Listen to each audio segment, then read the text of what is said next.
everyone, welcome back to Pink Room. අද Pink Room එකට ඇවිල්ලා ඉන්නේ very hot and beautiful couple එකක්. ඉතින් මේ දෙන්නා මේ දවස්වල විවිධ හේතුන් නිසා ගොඩාක් ජනප්‍රිය වෙලා ඉන්නේ. මේ දෙන්නගේ ලස්සනට එහා ගිය ලස්සන දේවල් ගොඩාක් ඒගොල්ලන්ගේ ජීවිතේ තියෙනවා. ලස්සන ෆැමිලි එකක් තියෙනවා, ලස්සන ආදරයක් තියෙනවා. ඒ වගේම මේ couple එක they rise and shine together. Please welcome Yamisha and Puma. Hi. Hello. Cool. Thank you so much for coming to Pink Room. Thank you so much for inviting us. Finally උනානේ අපි දැන් කොච්චර කාලයක් තිස්සේ plan කරාද? ගොඩක් කල්. ගොඩක් කල්. ඉතින් මුලින්ම මම අහන්න කැමති ඔය දෙන්නගේ ඔය දෙන්නම fitness coaches ලා. එතකොට දෙන්නම models ලා. ඔයගොල්ලන්ගේ ජීවිතේ දැන් fitness කියන එක මතක් තියෙනවනේ I'm very inspired. හැබැයි ඒක ලයිෆ් ස්ටයිල් එකක් කරගන්න කියන එක කවද්ද හිතුනේ? කොහොමද හිතුනේ? ලයිෆ් ස්ටයිල් එකක් කියලා කියන්නේ මේක පටන් ගන්න ඉස්කෝලේ යන දවස්වල ඉඳලා මොකද මම ඇත්ලීට් කෙනෙක් විදිහට කොහොමත් ගෙදර ඉඳලා කෑම අරගෙන යනවා උදේ ප්‍රැක්ටිසස් තියෙනවා ඊට පස්සේ ස්කූල් ආෆ්ටර් ස්කූල් ප්‍රැක්ටිසස් ගෙදර එනවා ෂට් ඩවුන්.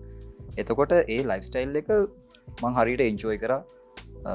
ගොඩක් දේවල් මගේ ජීවිතේ ක්‍රමානුකූලව වුණා ඔය ලයිෆ් ස්ටයිල් එකේ ඉඳලා. ඉතින් මම ඒක දැනගන්නේ 2012 දී මම ෆස්ට් ජොබ් එකට යනකොට ඒ ලයිෆ් ස්ටයිල් එක මට නෑ කියලා තේරුවෙච්ච ගමන් මම මාස දෙකකින් පස්සේ මගේ ෆස්ට් ජොබ් එක අතහරිනවා.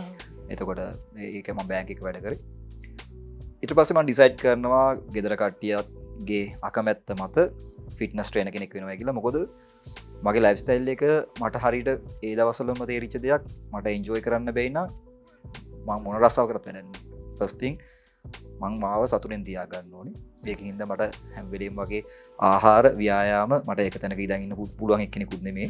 ඒකින්ද මං ආස කරපු දෙයක් තමයි මගේ කෝචස්ලා විදිහට ජීවත් වෙන්න. ඉතින් ඔන්න ඔතන තමයි මගේ ෆස්ට් චොයිස් එක මම මේක් කරන්නේ ෆිට්නස් රිලේටඩ් ජොබ් එකකට යනවා කියලා. ඉතින් එහෙම දිගට ගලාගෙන යනකොට තේරිච්ච දෙයක් තමයි ගත්ත ජීවිතය හොඳම තීරීමක් තමයි මේ රස්සාව. මේ ෆීල්ඩ් එක. ඔයා කොහොමද ඉන්ස්පයර් වුනේ? මෙයා නිසා. මෙයා නිසා. මොකද මට මෙයාව හම්බුනේ අවුරුදු 21න් දෙකෙන් වගේ. එතකොට මට එහෙම වර්ක්අවුට් කරන්න එහෙම උමනාවක් තිබුණේ නැහැ. හැබැයි මෙයා බැලුවා මෙයා වර්ක්අවුට්ස් කරනවා, ජිම් එකේ ට්‍රේනින්ග්ස් කරනවා. එතකොට මගෙන් දවසක් ඇහුවා ඔයා වර්ක්අවුට්ස් කරනවාද එහෙම කියලා. එතකොට මම පටන් අරන් තිබුණේ නැහැ. ඊට පස්සේ ඉතින් මෙයා කෝ මේ අයියෝ පටන් ගන්න නැත්තේ වර්ක්අවුට්ස්. ඉතින් ඊට පස්සේ තමයි ඉතින් වර්ක්අවුට්ස් පටන් ගත්තේ මෙයා. මම හිතන්නේ මෙයා කියන්නේ මාත් අපි රිලේෂන්ෂිප් එක පටන් ගත්තට පස්සේ මෙයාට කියන්නේ මම කරන දේවල් කරාම රිලේෂන්ෂිප් එකට ගොඩක් මම හිතන්නේ බොන්ඩ් එක වැඩි වෙනවනේ. එතකොට ඉතින් කොයි වෙලේ බැලුවත් අපි කනවා මෙයාත් අහනවා දැන් මොකද කරන්නේ මම ඊට පස්සේ කියනවා ජිම් එකට යනවා. එතකොට ඉතින් ඕක කොහොමද අපි අපේ ලයිෆ් ස්ටයිල් එකේ තියෙන දෙයක් විදිහට තිබ්බා. සහ ආකර්ෂණය අපේ අනිත් ජොබ් එකේ කියන්නේ මොඩල්ස්ලා විදිහට. yes. එතකොට අපි හැම වෙලේම ලස්සනට ඉන්න ඕනේ. අනිත් මිනිස්සුන්ට අපිව දැක්කම අපිව කියන්නේ ෂූට් එකකට හරි ගන්න, ෂෝ එකකට හරි ගන්න පුළුවන් විදිහට අපි හැම වෙලේම බොඩි එක මේන්ටේන් කරනවා. ඉතින් ඒකින්ද කොහොමද ගෑනු අය කැමති ලස්සනට ඉන්න මම විශ්වාස කරනවා. දැන් අපි පිරිමියත් කැමති. හැබැයි යමිෂා මූලික වෙන්නේ නැත්තේ මේකට එන්න ගොඩක් අය අපි දෙනවා කපල් එකක් විදිහට සංසන්දනයක් කරනවානේ. දැන් මම හොඳට ඉඳලා මෙයා හදිසිය හරි out of shape කිව්වොත් එහෙම මෙයාට ගොඩක් hurt වෙන්න පුළුවන්. ඉතින් මම හිතනවා එතනත් මෙයා ගොඩක් motivate වෙනවා අනිවාර්යයෙන්ම මටත් ෆයිට් එකක් දීලා මටත් වඩා හොඳට ඉන්න. මම පස්සේ අහන්න ගිය question එක කිව්ව නිසා දැන් අහනවා. couple workout එක හොඳ අදහසක්ද නැද්ද? දෙන්න එකට workout කරන එක හැම වෙලේම. ඇත්තම කිව්වොත් එහෙම අපි වීඩියෝස් වලට දෙන්නම එකට workout කරනවා. හැබැයි if you like doing it properly මම සාමාන්‍යයෙන් ෆෝකස් එකේ ට්‍රේනින් කරන්න කැමති. යමිෂාත් ඕවර් ෆෝකස්. ඒ කියන්නේ යාත් වර්ක්අවුට් කරද්දී මම කම්බයින් කරගන්නේ ලව් ඇන්ඩ් ට්‍රේනින් දෙකම. හරි අමාරුයි. මම ඒක දන්නේ yes නැහැ. yes she do her එයාගේ වර්ක්අවුට් එක එයා තනියෙන් කරනවා. මම එයාට කරන්න ඕන විදිය කියනවා. මගේ වර්ක්අවුට් එක මම ඇත්තටම එන්ජොයි කරන එක මී ටයිම්. එතකොට මගේ වෙලාවේදී මම මෙයා ඇවිල්ලා මට ෆෝන් එකකින් හරි යාගේ දෙයක් හරි පෙන්නනවටවත් කැමති නෑ. හේතුව මට ඒක පීස්ෆුල්නස් එක ඕනේ. මම ඒක එන්ජොයි කරනවා සහ මම ට්‍රේනින් කරන්නේ මෙතඩ් එක ෂෙඩියුල් එකට. එතකොට මගේ රූටින් එකේ රෙස්ට් ටයිම් එකක් තියෙනවා, ෆ්‍රීකවෙන්සි එක කියන කරන ලෝඩ් එක. ඔය ඔක්කොම මම ගණන් හදාහද තමයි කරන්නේ. මම ඒවා ලියන්නේ නැහැ. ඔළුවෙන් හදන්නේ. එතකොට ඒ පීස්ෆුල්නස් එක ආවෙ නැත්තම් ඒක මට ප්‍රඩක්ටිව් අව එකක් නෙමෙයි.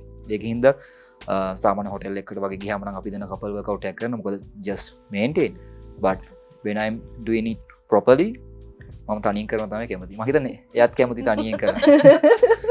ඒක මම දැකලා තියෙනවා. but මේ මම හරි respect කරනවා පියුමාගේ discipline එකට when in terms of working out මම දැකලා තියෙනවා. මම ගියාම ජිම් එකට උනත් ඔයා වර්කවුට් කරනවා ඒක හරියට ඒක කරනවා. මම ඇත්ත මේ වෙලාවේ කියනවනේ මම පියුමල් නැති දවස් බලලා ජිම් යන්නේ. මොකද ටක් ගාලා එලට වැඩිපුර weight දානවා. ටිකක් ඔයා එයා පුෂ් කරනවා. ඒ කියන්නේ අපිව තවත් හොඳ ගෝල් එකකට යන්න පුෂ් කරන කෙනෙක් තමයි පියුමල්. ඒක නිසා මම පියුමල් නැති දවස්වල තමයි ජිම් එකට යන්නේ. යමීෂා එතකොට යමේෂා කියන්නේ මගේ weight loss journey එකේ ලොකු part එකක්. මට අවුරුද්දක් විතර තිස්සේ training දීලා මගේ diet plan එක පස්සෙන් ඉඳලා follow කරලා මම එයා block කරන තරමට මට එපා වෙලා මම හිතන්නේ මේ ඔයා තරම් දරුණු නෑ. ටිකක් flexible. එහෙම තමයි මගේ weight එක 89 ඉඳලා 65 kg වලට විතර ටක් ගාලා බැස්සුවා. I think thank you so much. මට කියන්න ඔයාගේ දැන් බබාලා හම්බුනාට පස්සේ ගොඩක් වෙලාවට අම්මලා අතාරිනවනේ. ඔව්. ලයිෆ් එක ඇඟ ඔක්කොම අතාරිනවා. හැබැයි ඔයා එහෙම කරන්නේ නැතුව ඔයා වගේ බොඩි එක හදාගෙනවා ලොකු ඉන්ස්පිරේෂන් එකක් දුන්නා අපි හැමෝටම. මොකද මේ දැන් මෙයා හම්බුන ගමන් ඒ කියන්නේ මෙයාත් එක්ක රිලේෂන්ෂිප් එක පටන් ගත්ත ගමන් අපි මම වර්කවුට්ස් වලටත් පටන් ගත්තා. ඊට පස්සේ මම ඒක ඇත්තටම නැවැත්තුවේ නැහැ.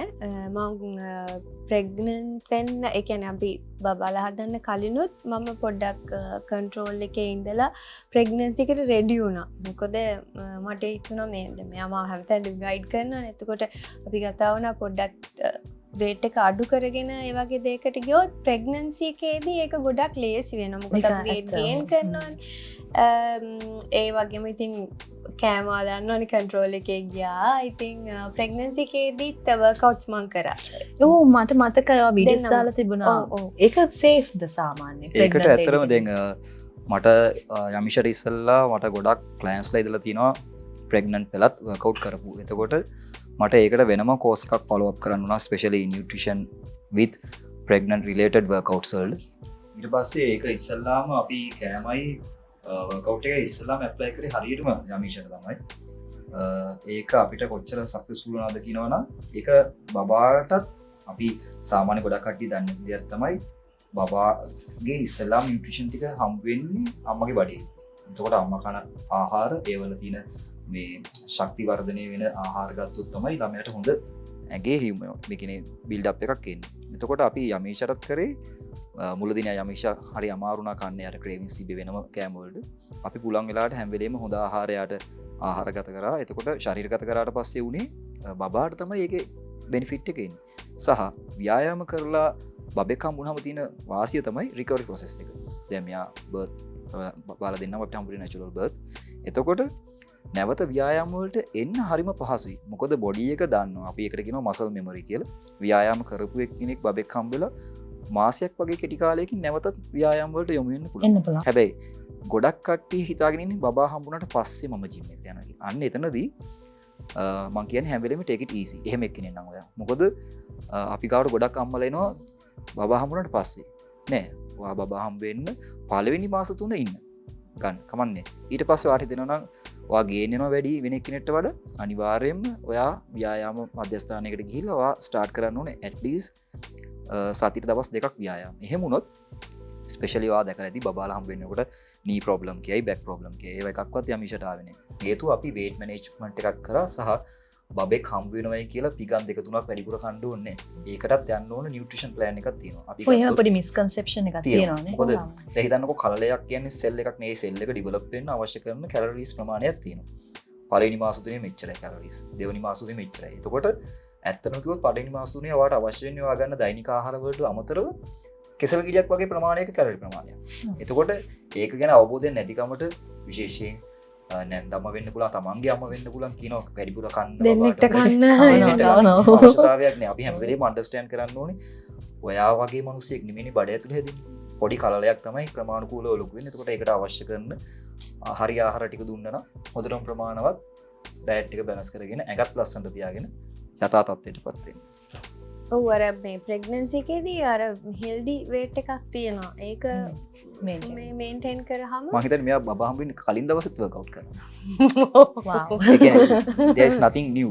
Oh. අපි දැන් දන්නවනේ dates මේ දවසේ වෙන medical condition එකක් නැත්නම් Yes. you can always work out. බලන්න ඕනේ වගේ blood pressure එක සමහර අම්මලට ඒක වැඩි වෙනවා. හැබැයි එහෙම ඩොක්ටර්ස්ත් එපා එපා කියන්නේ එහෙම කියන්නේ. ඔව් හෙල්ත් කන්ඩිෂන්ස් හොඳයි නම් කරන්න කියලා තමයි කියන්නේ නිකන් ඉන්න එපා කියනවා. කියන්නේ ගෙදර මේසෙ වටේ හරි ඇවිදින්න කියලා තමයි ඩොක්ටර් කියන්නේ විනාඩි 15ක් විතර. ඒක හොඳයි වාටයි බබාටයි දෙන්නටම හොඳයි ඩිලිවරි එකට හොඳයි. ඉතින් එහෙම තමයි මම ප්‍රෙග්නන්සි එකේදීත් කරා වර්ක්අවුට්ස්. ඊට පස්සේ බබාලා දෙන්නම හම්බුනාම කරා. ඊට පස්සේ ඉතින් තාමත් කරනවා වර්ක්අවුට්ස්. No, you guys doing a really good job. මම දන්නවා ඔයගොල්ලෝ particular දැන් maintain උත් කරනවා ගොඩක්. particular body size that you are trying to maintain. ඒක models ලා නිසා නේද එහෙම කරන්නේ. එහෙම කරන්න ඕනිද? කියන්නේ modeling career එක නිසා. දැන් ඔය මටත් ඔය ගොඩක් clients උත් කියනවා ඔය ඉතින් model කෙනෙක් වා ලස්සනට ඉන්න diet කරන කියලා. හැබැයි දැන් මම මේ subject එක දන්නවනේ deep. එතකොට මම හැම වෙලේම දැන් මේ එක පවත්වාගෙන යන්නේ දැන් ආහාර ගන්න මේ දැන් පවතින තත්ත්වය මේන්ටේන් කරන්න නෙමෙයි. in future අපි when it's come to health related අපි දැන් කරන දේවල් තමයි අපේ ඉස්සරහට blood cholesterol වැඩි වෙනවද නැත්නම් මේ වයසට යන එක. එතකොට anti aging අපි ඇඟේ තියාගන්න ඕනේ health එක maintain කරන්න අපි දැන් ඉඳලම හරි ආහාර රටාවට හුරු වෙන්න ඕනේ. උදාහරණයක් විදිහට කිව්වොත් මම දැන් හොඳට junk කාලා මම තරුණයි. මම ඒක use කරලා ඊට පස්සේ දැන් ගොඩක් society එකේ ඉන්නේ කතාවක්නේ මම තරුණ කාලේ හොඳට හිටියා. දැන් තමයි මහත් වෙන්නේ කියලා because of your intake ඔයා වයසට යනකොට ඔයාට ඒක habit එකක් වෙනවා. ඊට පස්සේ ඔයාට බැහැ ඒ diet එකෙන් අනිත් I mean හරි ආහාර රටාවකට එන්න. දැන් මම සමහරවිට කනකොට කියනවා මොකක්ද අනේ ඔයාලා වැඩි එක් වගේ කන්නේ කියලා. but මිනිස්සු දන්නේ නැති දේ තමයි ලෙඩ උන්ට දෙන්නේ නැහැ නේ නරක කෑම. ලෙඩ උන්ට දෙන්නේ හොඳ කෑම. එතකොට අපි දැන් ඉඳලා ඒක කන්සියුම් කරනවා අපි ඒකට ආස කරන්න පටන් ගන්නවා නම් බොඩි එකත් ඒකට ගන්නට හුරු වෙනවා. එහෙමයි කියලා අපි ජංක් ෆුඩ් ගන්න නැතුව ඉන්නව නෙමෙයි. අපි ජංක් ෆුඩ් එකක් ගන්න ඇත්තටම අමතර දෙයක් විදිහට විතරයි. අපේ day to day life එකේ ඒක නෑ. අපි හැම වෙලේම බලන්න ගෙදරින් කෑම හදාගෙන යන්න යමිෂර ලොකුම තියෙන කරදරේ තමයි මට කෑම හදන එක. when it's come to competition මම calories ගන්නේ කිරව. ඉතින් expert මම ඒක expert කරන්නේ මං හිතනවා මම හරියට කරන්නේ නැතුව කොහොමද මම customer කෙනෙක්ට ඒක feedback එකක් දෙන්නේ. මොකද දැන් අපි customers ලත් එක්ක කතා කරද්දි ගොඩක් අය කියනවා කරන්න බෑ. මමත් බෑ කියන්නේ මම කරලා නැත්නම් මම කරලා එයාට කලින් මම දන්නේ ඇයි බැරි වෙන්නේ. කොතනද එයාගේ mental breakdown එක එන්නේ.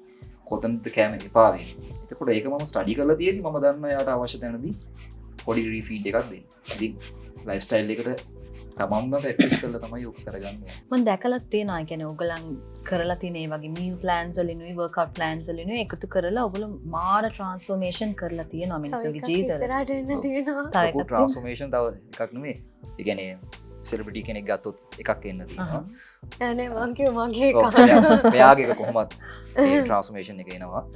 ඊට අමතරව අපිට day to day customers ලා ඉන්නවා. සහ අපිට ඇත්තටම කිව්වොත් අපි දාන්නේ 4න් 1යි කියලා හිතාගන්න පුළුවන් social media. මොකද especially VIP customers ලගේ transformations දාන්නේ. හේතුව ඒ මිනිස්සු එන්නේ අපිට තමන්ගේ වැඩේ පෞද්ගලිකව කරගන්න. ඉතින් අපි ඒගොල්ලොන්ගේ safe zone එක තියලා අපිත් එක්ක කැමති සහ සමහර කට්ටිය කැමති අනේ අයියේ මගෙත් දාන්න කියලා කියනවා. එතකොට අපි ඒව තමයි ඇත්තටම social media දාන්නේ. හැබැයි journeys ගත්තොත් මං සෑහෙනම සතුටු වෙනවා මගේ රස්සාවත් එක්ක. මොකද මට මිනිස්සුන්ගේ ගොඩක් හොස්පිටල් වලට යන්නේ නැතුව ජීවිතේ තමන්ගේ තරුණ බව ඒ කියන්නේ සාමාන්‍ය මිනිහෙක් 40 වෙනකොට ජීවිතය අතහරින්න වයසට යනවා කියලා. අවුරුදු 60 70 කස්ටමර්ස්ලා ඉන්නවා හොඳටම ෆිට්නස් තියාගෙන ලයිෆ් එක එන්ජොයි කරන එක තමයි මං හිතන්නේ මට තියෙන එකම ආශිර්වාදය.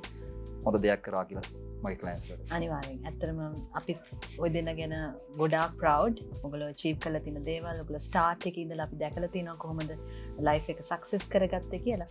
ඒකද මම හිතන්නේ ලොකුම හොඳම රහස තමයි ඔය දෙන්නගේ මෙතන බැඳීම. අපි එතනට ගියොත් in general කතා කරමු. දැන් ඔය දෙන්නගේ ලස්සන ෆැමිලි එක ගැන මම දන්නවා personally. මං අහන්නේ in general මැරේජ් එක වයිෆ් කෙනෙක්ගෙන් වෙන්න ඕනි දේවල් මොනවද? හස්බන්ඩ් කෙනෙක්ගෙන් වෙන්න ඕනි දේවල් මොනවද? in general to keep the marriage fresh and happening. දෙන්න කතා කරන්න ඕනේ ගොඩක්. communication. Communication is very important. ඒ කියන්නේ දැන් අපි දෙන්නට සෑහෙන කතා කරන්න ඕනේ. අපි සෑහෙන කතා කරන මම ඉස්සර කතා කරන්නේ මේ එපිසෝඩ් එක ගත්තත් මම තමයි වැඩිපුරම කතා කරන්නේ. මොකද ඒකට හේතුව මේ මං කතා කරන්න පුරුදු පුරුදු කරලා කරලා තියෙන්නේ. මම දැන් හොඳයි කියලා මං හිතනවා ඒ සම්බන්ධව. කතා කරන එක මම ඉස්සර සවම් දෙන්නෙක් දැන් නම් හැබැයි ගොඩක් කතා කරනවා හේතුව සමහර වෙලාවට අපි ප්‍රශ්නයක් අහලා ඒකට උත්තරයක් දුන්නේ නැති වුණාම මිනිස්සුන්ට සොලියුෂන් නැතුවනේ ගොඩක් ප්‍රශ්න තියෙන්නේ. දැන් මට ප්‍රශ්නයක් එන මිනිහෙක්ගේ මම සවන් දෙන්නෙක් විදිහට අහන් ඉඳලා ඒකට මම දෙන රිප්ලයි එක එයාගේ දිරිගැන්වීමක් වෙන්න පුළුවන්. ඒකින්ද දැන් මම පුරුදු වෙලා තිනවා කතා කරන්න. යමීෂගේ මම දකින දෙයක් එයා ඩේ ටු ඩේ වෙන හැම එකම මාත් එක්ක බෙදා ගන්නවා සහ මගේ මොකක්ද උනේ කියලා අහනවා. මම ඒක මුල් දවසල නම් ෂේප් වැඩ කරා. but when it's come to the life එකේ real stories එන්න පටන් ගන්නේ අපිට එන්න ප්‍රෙෂර් එකත් එක්ක. now I have a close friend her. ඒක හින්දා මගේ ප්‍රශ්න ගොඩක් වෙලාවට මට තද වෙච්ච අවස්ථාවක් හරි මට මෙයාගෙන් කියලා මට රිලීස් කරගන්න පුළුවන් එක මම දැන් ඒක feel good fact එකක් විදිහට දිනවා. මොකද දැන් මම අම්මට ප්‍රශ්නේ කියලා බලනවා යාගේ මොකද්ද ෆීඩ්බැක් එක මෙයාගේ මොකද්ද කියලා. දැන් වයසක කෙනෙක්ට කිව්වම කියන්නේ රිස්ක් ගන්න එපා අරක මේක. හැබැයි මම නෝටිස් කරපු දෙයක් මගේ වයිෆ්ගේ එයා මාව අන්ඩර්ස්ටෑන්ඩ් කරන හින්දා සමහරවිට මම රිස්ක් එක ගන්න 170යි මෙයා කියනවා නෑ ගන්න. ඉතුරු 30 මම දෙනවා. එයා හෝම්වර්ක් කරනවා. ඒ කියන්නේ මං වෙනුවෙන් පෙනී සිටිනවා. ඒ වගේම තමයි එයාගේ වැඩක් කරද්දිත් එයා මට තේරෙනවා මෙන්ටල් ඩවුන් වෙනවා කියලා. මම එතකොට ටක් ගාලා ටේක් ඕවර් කරලා කියනවා නෑ. you do වාගේ කරන්න. මම ඉන්නවා පිටිපස්සේ. සමහරවිට ඒ කියන්නේ මම යාගේ දැක්ක දෙයක් බබල් හමුුණට පස්සේ සමහර තැන්වලදී මම ඇග්‍රෙසිව් වෙනවා. එතකොටත් මම දන්නවා ෆයින් ටියුන් කරන්න. now it's time to ඔයා ඉන්න now I take over. most important part මම හිතන්නේ having good like communication. ඔගේ කතාවෙම ගොඩක් ඒවා communication, understanding, that trust. මෙච්චර හොඳ කිව්ව හොඳ ටිකක් කියන්න දැන්. වැදගත්ම දේ කියන්නේ අපි දවසකට දවස රණ්ඩු වෙනවා. ඒ රණ්ඩු වෙන එක තමයි අපේ most important part මම හිතන්නේ. ඒ කියන්නේ රණ්ඩු වෙනවා කියන්නේ arguments. දැන් මම කියන හැම දෙයකම මෙයා එක වෙන්නේ නැහැ. මෙයා කියන එකට මම challenge challenging is good. අපි එහෙම argument කරගත්තාම තමයි අපි හරි දැන හොයාගන්නේ. ඒතකොට මෙයාම කියනවා ඔයා හරි. හරි. එක තැනකට එනවා. එහෙම කරන එක දැන් නැත්නම් හැම එකටම ඔළුව වනාගෙන ඉන්නත් එපා. හැම වෙලේම communicate කරන්න. Find the right thing. ඒතර husband කෙනෙක්ගෙන් බිරිඳා ලැබෙන්න ඕනි දේවල් මම කියන්නේ ඔයාට ලැබෙන දේවල් විතරක් නෙමෙයි in general ලැබුණා නම් හොඳයි කියලා හිතනවා. ඔව් ගොඩක් අයට මන් දකින්න කමියුනිකේෂන් නැති ප්‍රශ්න තියෙනවා, අන්ඩර්ස්ටෑන්ඩ් කරන්න බැරි ප්‍රශ්න තියෙනවා. මෙයාට ඒ දෙක කොහොම හරි ඇවිල්ලා තියෙනවා මට. මම වචනයක්වත් නොකිය කෙලින් මුකුත් එක්ස්ප්‍රෙෂන්ස් දෙන්න නැතුව හිටියත් මෙයා දන්නවා මගේ ඔළුවේ මොනවද තියෙන්නේ කියලා එයාට රීඩ් කරන්න පුළුවන්. ඉතින් ඒකාන්ත තමයි ඉතින් loyalty, clearness. ඒව ඔක්කොම ඉතින් trust එක තියෙන්න ඕනේ සහ ඕනම මිනිස්සෙක් කැමති එයා කවදාවත් වගේ ෆෝන් එකක් බලන්නේ එහෙම මොකුත් නෑ ජීවිතේ privacy සහ එයාට environment එක දෙන්න ඕනේ. go යන්න එලියට තියෙන මගේ වයිෆ් නම් යන්නෙම නෑ එලියට. මම බලෙන් ප්‍රෙෂර් කරනවා යන්න යාළුවොත් එක්ක යන්න කොෆි එකකට යන්න. but එයාගේ හොඳම යාළුවා මම. ඉතින් මාත් එක්ක තමයි යන්නේ. හැබැයි මම දකින්න දෙයක් හැම වෙලේම කාන්තාවන්ට ගෙදරටම තියලා හිර කරන්න නැතුව එයාටත් එලියට යන්න දෙන්න ඕනේ. එයා සමාජයේ ඇසුර කරනකොට එයාට ලොකු ඔඩියන්ස් එකක් එක්ක ඉන්නකොට එයා දන්නවා සමාජයේ තියෙන ප්‍රශ්න මොනවද. නැත්තම් ගෙදරම ඉන්න අම්මලා මම ගොඩක් වෙලා ට්‍රේනින් කරනවා. ඒගොල්ලන්ට තියෙන්නේ ඇත්තනකොත් වෙන මිනිස්සුන්ට තියෙන ප්‍රශ්න නෙමෙයි. ඒකෙන් ක්‍රියේට් කරගත්ත ප්‍රශ්න. මොකද ලෝකෙ ඊට වඩා ලොකු ප්‍රශ්න තියෙනවා. තමන්ගේ ගෘහය තුළ දකින්න ප්‍රශ්න වලට රාමුගත වෙලා එයා හිතනවා එයා ගොඩාක් මානසික ලොකු ප්‍රශ්න ගොඩක ඉන්නේ කියලා. හැබැයි when she go out එයා කතා කරාම එයාට තේරෙන එයා කොච්චර grateful ද එයාට හම්බෙලා තියෙන opportunities ගැන. That's a very good point. ඔව් මම මේ කියන්නේ මෙයාව හම්බ වෙන්න කලින් මම හිතාගෙන හිටියා කවදා හරි මං කසාද බඳින්නේ මත්පැන් මත්ද්‍රව්‍ය කිසිම දෙයක් පාවිච්චි කරන්නේ නැති කෙනෙක් සහ මගේ හැබැයි ඒක නම් බැඳලා පස්සේ තමයි හිතෙන්නේ මේ බබාලට ආදරය කරන තාත්තා කෙනෙක් වෙන්න ස්පෙෂලි ඒක පොඩි කාලේ බබාලගේ ඔළුවට වැටෙන දේ ඒගොල්ලන් ලොකු වෙනකම්ම ඒක සෑහෙන අමාරුයි. ඒගොල්ලන් සමහර වෙලාවට ලොකු වුණාම ඔළුවේ ඒවා යනවා අමාරුයි. ඒගොල්ලන්ට ඒ වගේ ඈත් වෙන්න පොඩි කාලේ ඔළුවට වැටෙන දේවල්. ඉතින් යුනිවර්ස් මට දුන්නා. මං හිතපු එක නම මට දුන්නා ඉතින්. So good, you both are very blessed like that. ඉතින් ඒ විදිහටම ඉන්න ප්‍රාර්ථනා කරනවා මම. දැන් තව සමාජයේ තියෙන ලොකු ප්‍රශ්නයක් තමයි මැරේජස් වල තියෙන ප්‍රශ්නය. ගෑනු අයට බබාලා හම්බුනාට පස්සේ අපේ ඇඟවල් වෙනස් වෙනවානේ. ඉතින් එතනින් එහාට අපි හරි ඉන්සෙකියුර් වෙනවා. ඒක නෝමල්. කියන්නේ වෙන දේත් නෝමල්, ඉන්සෙකියුර් වෙන එකත් නෝමල් නේද? කියන්නේ ගොඩක් චේන්ජ් වෙනවානේ. හිටියට වඩා මොකද්ද මේ මට උනේ වගේ එකක් එනවා එකපාරට. මේ වෙලාවේ හස්බන්ඩ් කෙනෙක් කොහොමද සපෝට් කරන්න ඕනේ ගෑනු කෙනෙක්ගේ ඔළුව හදන්න සහ maybe perhaps to get her into fitness and weight loss journey එකකට වගේ දාන්න කොහොමද සපෝට් කරන්න ඕනේ? මම දන්නවා පියුමාල් ඒක යමීෂට කරා. කොහොමද දැන් බලන් ඉන්න කෙනෙක් හස්බන්ඩ් කෙනෙක් කොහොමද සපෝට් කරන්නේ? හරි.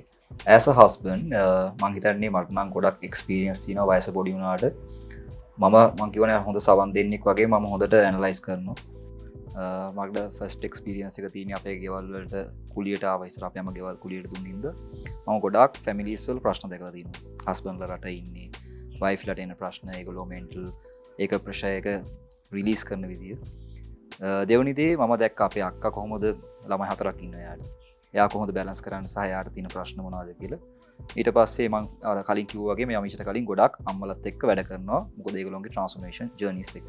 එතකොට මම ඉස්සලාම කතා කරන ට්‍රේනර් කෙනෙක් විදිහට මම ඇනලයිස් කරනවා මෙයාට ප්‍රශ්නේ පටන් අරගෙන තියෙන්නේ මොකද්ද මේක ඔළුවේද තියෙන්නේ ඇත්තටම කායිකද කියලා.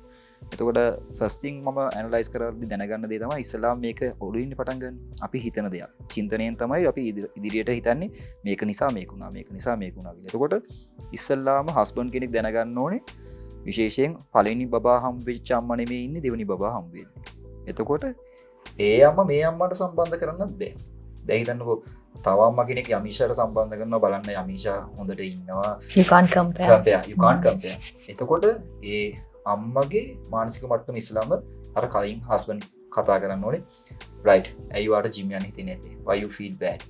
ඒක අහන්න ඕනේ. කෙලින් අහන්න ඕනේ. නැත්තම් ගොඩක් හස්බන්ඩ්ලා කරන්නේ අර සූප්‍රිකටේ දාන එකනේ. ඔයා හොඳයි. ඔයා අමාරු. එහෙම කිව්වහම වයිෆුත් හිතනවා හරි මම හොඳට ඉන්නවා කියලා. හැබැයි සමාජයට ගිහිල්ලා කවුරු හරි කිව්වොත් එහෙම look at you, you was nice, now you are fat. ඔන්න කෙලින්ම කන්ට්‍රෝල් වැටෙනවා. එතකොට වැටෙනවා. ඒකින්ද first thing husband කියන්න ඕනේ දේ wife ට genuinely කියන්න ඕනේ. right darling ඔයා පොඩ්ඩක් උටෝන් වෙලා තියෙන්නේ.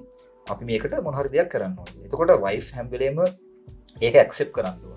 ඔය ඒක අර ෂේප් එක විතරක් නෙමෙයිනේ හෙල්ත් වයිස් උත් දෙකක් බලපාන. දැන් ගොඩක් හස්බන්ඩ්ලා මං සතුටු වෙනවා මට ගෙනල්ලා හස්බන්ඩ් තමයි කියන්නේ පියුමල් මෙයා මෙහෙම හිටියේ දැන් බබා හම්බෙලා මෙහෙම ඉන්නේ මට මෙයාව ට්‍රාන්ස්ෆෝමේෂන් එකකට යන්න ඕනේ පටන් ගන්න වැඩි. එතකොට පටන් ගත්ත ගමන් මම යාට කතා කරනවා කොහොමද වගේ ලයිෆ් ස්ටයිල් එක යන්නේ කොහොමද මෙන්න මේ වෙලාවට හැරෙන්නේ. එතකොට ඔටෝමැටිකලි මං එයාව ස්ටඩි කරනවා මෙන්න මේකයි මෙයාගේ විදිය කියලා. එතකොට හස්බන්ඩ් කෙනෙක්ගෙන් ෆස්ට් තින් වෙන්න ඕනේ වයිෆ් ගැන ඇනලයිස් එකක් තියාගන්න ඕනේ. ස්පෙෂලි සමහර වයිෆ්ලා ළමයි හම්බුනාට පස්සේ සෑහෙන මානසික මට්ටම පල්ලෙහාට එනවා. හිතන්න දැන් උදාහරණයක් විදිහට ගත්තොත් යමීෂයි මායි එකම ජොබ් එක කරේ මොඩල්ස්ලා විදියට. එයා කරපු සැක්‍රිෆයිස් එක එළියේ ඉන්න මිනිසුන්ට ට්‍රාන්ස්ෆෝමේෂන් එකක් වගේ තමයි පේන්නේ. හැබැයි එයාගේ සයිකොලොජි ෆැක්ටර්ස් උදාහරණයක් විදිහට බබා හම්බෙලා මාස දෙකක් විතර යනකොට මෙයාට මොකක් හරි මොඩලින් ඔපචුනිටි එකක් එනවා. හැබැයි මෙයා ෆීඩ් කරන හින්දා කොච්චර අපි කෑම අඩු කරත් පෆි. හැබැයි මෙයාට කරන්න බැරි වෙනවා. එතකොට ඒවා ටේක් කරන විදිය. සාමාන්‍යයෙන් දැන් හිතන්නකෝ හස්බන්ඩ් දන්නවා නම් එයා කලින් රස්සාවක් කරපු කාන්තාවක් කියලා අනිවාර්යයෙන්ම වයිෆ්ගේ මානසික පැත්ත බැලන්ස් කරන ගමන්ම එයාගෙන් අහන්න ඕනේ හැබැයි. ආස්ක් අහලා තමයි දැනගන්න ඕනේ කොච්චරද ඔයා කැමතිද සැලොන් එකකට යන්න, ඔයා කැමතිද එඩිට් යන්න, let's have something outside. ඒ වගේ සයිකොලොජි එක හොඳට ෆලෝ අප් කරන්න ඕනේ. Communication number 1. නම්බර් 2 ඔයත් හිතන්න ඕනේ සමහරවිට කොච්චරවත් වයිෆ්ලට ඒක ඒ තියෙන මානසික මට්ටමත් එක කියාගන්න බෑ. එතකොට ඔයා බලන්න ඕනේ මෙයාට මොන වගේ සිටුවේෂන් එකක්ද හොඳ. හැමෝම ජිම් යන්න ඕන කියලා අතාවක් නැහැ. සමහර අය කැමති ඩාන්ස් කරන්න. ඒ වගේ එයාට රිලේටඩ් දෙයක් ඉන්ට්‍රොඩියුස් කරලා දෙන්න ඕනේ. හරි. try out this. enjoy. මම බබව බලා ගන්නවා. ඒ වගේ එයාට ෆ්‍රී ටයිම් එකක් හදලා දෙන්න ඕනේ. ඔන්නෝම ගලාගෙන යනකොට එයා කලින් කරපු දෙයක් තියෙනවා නම් රස්සාවක් ඒකට යන්න හැකියාවක් තියෙනවා නම් යන්න දෙන්න ඕනේ. හැබැයි අනිවාර්යයෙන්ම මම කැමති ලංකාවේ තියෙන තත්ත්වයක් එක්ක මේක අනිවාර්යෙන් වෙනවා නම් හොඳයි. ගෙදර හිටියත් වයිෆ් එම්ප්ලොයි කෙනෙක් කරන්න. මොකක් හරි දෙයකට යොමු කරන්න. මොකද වෙන්නේ නැත්තම් ඔයා ගෙදරට ලයිනකොට බබාගේ ප්‍රශ්නයි ඔයාගේ ප්‍රශ්නයි විතරයි පේන්නේ. ඔයා out of the box හිතන්නේ. හැම්බෙලෙම හිතෙන්නේ තමන්ගේ සමකාලින්ව සංසන්ධනය කරලා බලන්නු ආරය මට වඩා මේ වගේ වෙලා මම මේ බබෙක් එක්ක හිර වෙලා ඒක හින්ද එක බ්‍රේක් ඩවන්් කරගන්න ඔයාට පාතයක් හදාගන්න ඕන වයිෆ් කෙනෙක් විදිර වාගේ මෙන්ටල් එක ස්ටේබල් කරගන්න පුළන් ඔයාට ග්‍රේට් ඒ හිතන්න ඔයාට දේවල් ඕන් සහ හැම්වෙලේම ඩෝන් ලෙට යසල් ගෝඩම් මොනම වෙලාකවාට හිතුනොත්තේම හරිකමක් නෑම අතහැරන ම බේ කම්බිලනින් ම අම්මගෙන නොබඩිගි වශී එහෙම හිතන් නරක හැම්බිලෙම් පොසිටව් තිංකි මම බෙක් කම්බෙලා ම මේ බාගේ රෙස්පොන්සිබිලිටි තින අවුරුදු 18ක් යනක එතකොට ම පිස්ුවෙන් වගේ හැමදේම කාලා ලෙඩවුණොත් මෙයාට මොකොද වෙන් හරි දෙවනිදේ මැරේජ් එකක් වුණත් අපිට කියන්න බෑ එක දිගටම මේක රිලේශිප් එක තියෙන්න්න පුළ නැතිවෙන්න පුළ එතකොට ඔයා මූල්ලික මූලම පැත්තෙන සංවර්ධන වෙලා තින ම මේකෙන් ඉන්ඩිවිජලි හැම්බලේම් හිතන්න ඕනේ හරි හස්බන් ඉන්න තමයි රයි් හොඳ ඉන්න එක අපි හිතන්න ඇතිට අනතුරකට ලක් වෙන්න පුළ වෙන්න පුළ නවන ඒහින්ද හැබලේම ම යමිසරත් කියන්නේ එක ම නෑක හිතල වැඩ කරන්න එතකොට වා දාගන්න එකක් යස් මම සෙල් ඩිවලපෙන් ඩෝනේ එතකොට ඒ සඳහා වැඩ කරද automatically start thinking about you කනබොන එක ගැන වෙලාවට වැඩ කරන එක ගැන වැඩ බැනස් කරන එක නැත්තා ම දැකල තින ගොඩක් අම්බල තමගේ ජීවිත කාලෙම ළමයි අන්තික ළමයි බැදල ගයාට පස්සේ මෙන්න දුකයි තමන් තමන් දෙයක් කරගත්තන තමන්ගේ තමුදම කාලය තරුණ කාලය තමන් දරුවෙන් කාලය ගත කරන්න ඕන හැබැයි you are first ඔයා ඔයාගෙන හිතන්න ඊට පස්සේ තමන්ගේ පවුල ගැන හිතන්න ඕන් ඔයාගෙන හිතනවා කියන තැනම පවුල රැගෙනවා wow යුලි පින්කරුම් එකට ඇවිල්ලා දැන් කතාරට අපි ගොඩක් ඉතින් ඔගලන් ගැන කම්පලේන් තමයි කියන්නේ මේම ඒ පැත්තෙන් ලොකු ඇඩ්වයිස් එකක් ටිකක් හම්බෙච්ච පලෙන් වතාමන්ට පිවමාල් එක වෙන සිරිස් එකක්ම කරමුද ඒක තමමට කියට දෙයක් ඉතුරු කර එඩියුකේට් මෙන් ඉන් ශ්‍රී ලංකා සිරිසයක් කරු නොපශෝමකද ඒක එක්ස නෙසසිටි නම් මොකද දැ ෆීමේල් කටය අපි ඇවිල කතා කරනවන වෙරි රයාලේ මේල් කටිය පිරිමි කට්ටිය ඇවිල්ලා කතා කරන්න එතකොට they don't have anyone to look up to they don't have anyone to follow දැන් ඉන්ස්පයර් වෙන්නවත් එහෙම ඇත්තටම රෝල් මොඩල්ස්ලා නැහැ ඊවන් දැන් මගේ පැචට් එකෙත් අන්තිම දවසේ මෙයා බබාලත් එක්ක ඉන්නවා දැක්කට පස්සේ ඒ බොයිස්ලා ඔක්කොම සර්ප්‍රයිස් දැන් සෝෂල් මීඩියා මා ෆලෝ කරන කට්ටිය දන්නවා හැබැයි හැම රටේම එක්කන මා ෆලෝ කරන්නේ එතකොට මම දැක්ක දෙයක් තමයි මට ඒක ෆීල් වෙන්නේ ඒක වව් ෆැක්ට් එකක් හැබැයි අනිත් මිනිස්සුන්ට එක වව් බිකෝස් මගේ ලයිෆ් ස්ටයිල් එක තමයි මම අරයන්නේ කොහෙ ගියත් මම සෝෂල් මීඩියා වල තනිකඩ පුද්ගලයෙක් විදිහට හැසිරෙන්නෙත් නෑ මම මගේ වර්කවුට්ස් එතකොට යමිෂත් එක්ක ඉන්නවා ෆැමිලි එක හැම වෙලේම ෂෙයා කරනවා මොකද අපි හැම වෙලේම අපි මේ ඉන්න මේ දැන් අපි මේ කතා කරන කන්වර්සේෂන් එක නැචරල් ස්ක්‍රිප්ට් මුකුත් නෑ absolutely natural yes එතකොට ඒ වගේ යන තරමට මම හිතනවා ලයිෆ් එක හරි සරලයි කියලා ඉතින්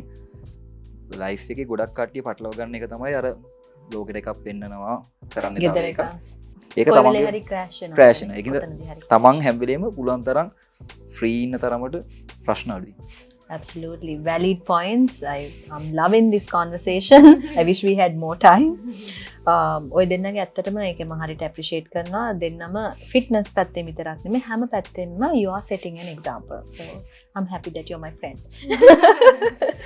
so let's get into some fun questions rapid fire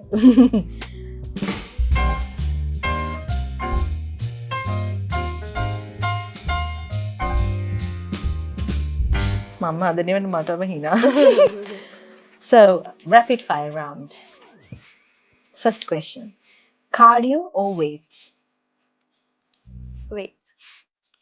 weights for sure weights once a week cheat day or once a day cheat meal once a week cheat day entire day you can cheat once a week or once a day cheat meal once a week you're for sure once a week because අපි හැම වෙලේම එළියට යන්නේ cheat කරන්න තමයි ඊළඟ ගෙලින්ම buffet එක මිනිස්සු බලනවා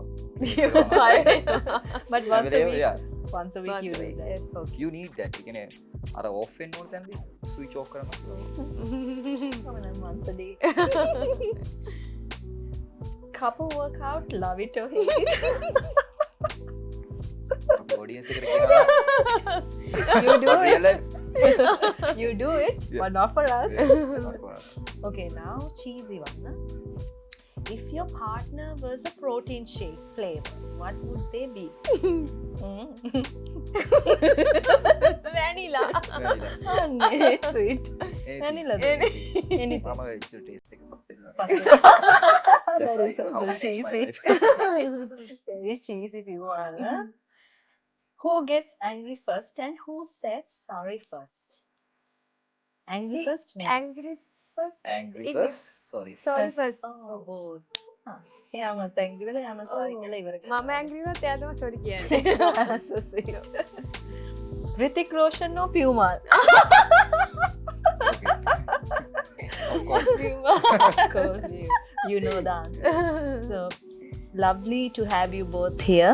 ඇත්තටම මම හිතන්නේ ප්‍රේක්ෂකයන්ට ඉතින් බලාගෙන ඉන්න අයටත් ලොකු දෙයක් ඉගෙන ගත්තා. ඔයගලන්ගෙන් ගන්න ගොඩක් දේවල් තියෙනවා. ඒගොල්ලොත් එක්ක එකතු වෙලා work out කරලා weight loss journey එක ඕගලන්ත් හදාගන්න. ඉතින් thank you and we'll see you guys again soon. Thank you Thank for you. having us. Thank you. Bye.